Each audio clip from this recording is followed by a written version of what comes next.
Chaque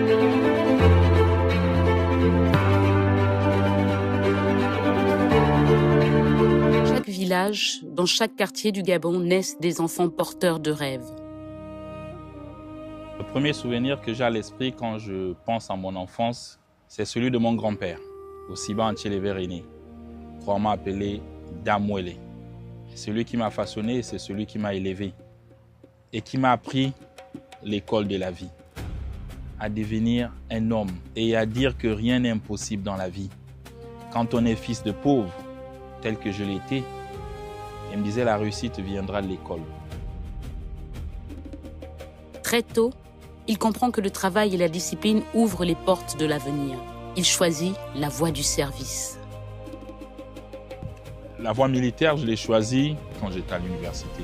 Et je me suis dit qu'il fallait peut-être ressembler à ces grands hommes militaires. Je me suis dit, un jour, je serai de ceux-là.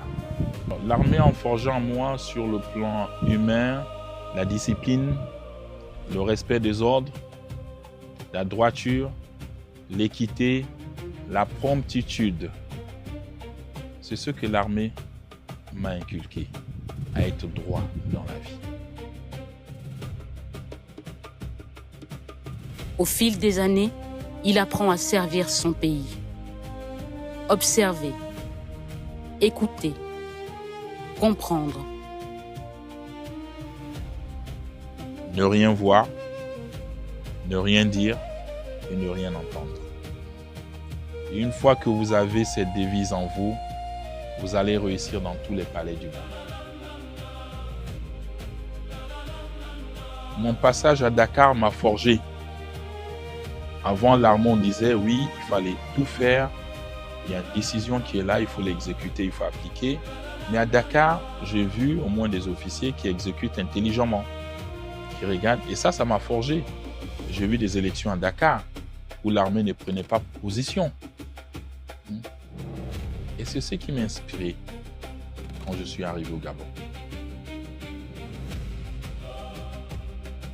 Comprendre les attentes d'un peuple, comprendre les défis d'une nation. Puis vient le moment où l'histoire appelle, le moment où il faut choisir d'agir pour son pays.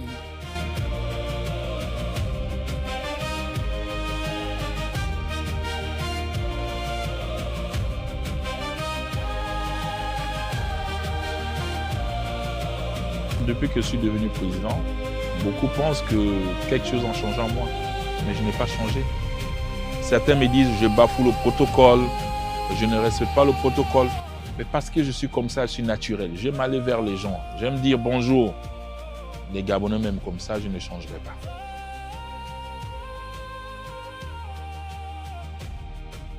Aujourd'hui, il porte une vision. Omar Bongo a dit, il a fait la rénovation, le transgabonais et autres. On retient ça de lui. Eh bien, moi, j'ai fait la réappropriation de notre pétrole. Ça, on ne peut pas me l'arracher. Et je suis fier de ça. Maintenant, je veux faire la transformation de notre manganèse, de nos matières premières. Celui qui viendra fera autre chose. C'est comme ça que les nations doivent évoluer. Chacun doit amener un combat. Et ce combat doit être porté par la population.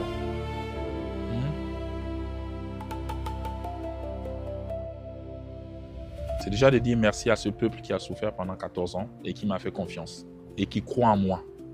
Parce que vous savez, comme je le dis, je n'ai pas été élevé dans un milieu de politiciens, je ne sais pas faire la politique. Je n'ai pas d'aura comme les autres. Mais je suis sincère et franc envers les gens. Ce que je peux faire, je le fais.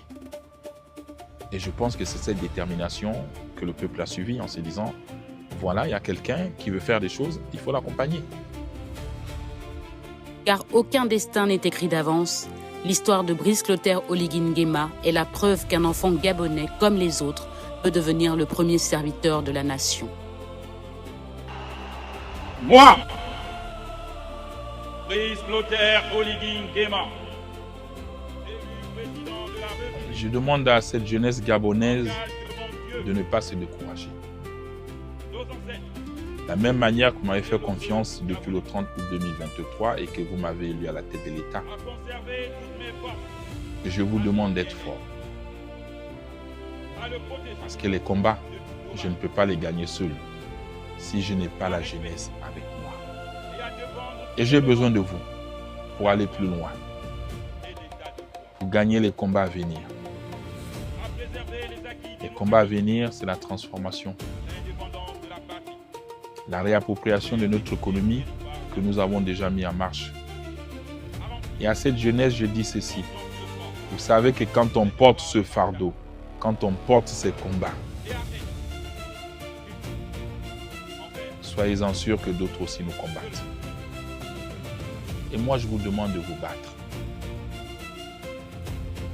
Je vous demande de vous battre, de ne pas croiser les bras. Il faut vous forger des caractères. Il y en a qui vont vous aider. Il y en a qui ne vont pas vous aider également. Mais dites-vous que celui qui ne vous aide pas, il vous aide à faire les choses vous-même. Il vous apprend à évoluer, à aller plus loin. Soyez déterminés. Soyez concentrés sur ce combat. C'est là où l'avenir se joue. L'avenir se joue chez nous en Afrique. Donc on n'a pas besoin de nous battre entre nous. Nous, on doit vous tirer. On doit vous encourager. Vous êtes l'élite de demain. Vous êtes le futur.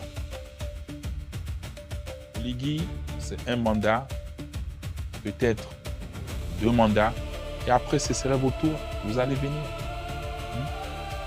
Toutes ces lois que nous avons mises en place, c'est pour vous. Vous avez la chance aujourd'hui de rêver. Le rêve, il est ouvert, il est permis, et il faut rêver plus loin. Si un fils de pauvre a pu être président aujourd'hui, c'est que vous aussi demain pouvez aussi être au pouvoir. Maintenant, après, il faut faire attention. Parce que les choix que nous faisons gouvernent toute notre vie entière. Il faut le retenir. Les choix que nous faisons gouvernent toute notre vie entière. Si à un moment donné, pendant ma traversée du désert, je m'étais livré à l'insulte, au vol, qui pouvait croire en moi aujourd'hui? Personne. Donc il faut vous bâtir. C'est maintenant qu'il faut se bâtir. C'est maintenant qu'il faut avoir de la réserve. Et de penser à ce que vous voulez être demain. Le Gabon a tourné une page de son histoire. Nous devons être ensemble pour rendre à chaque Gabonais leur dignité. Et comme je l'ai dit, il n'y a pas de dignité sans effort. Pour réussir cette dignité, changeons un tout petit peu de mentalité. C'est tout ce que je vous demande. Changeons de mentalité. Mettons-nous au travail pour que chacun retrouve sa dignité. Merci.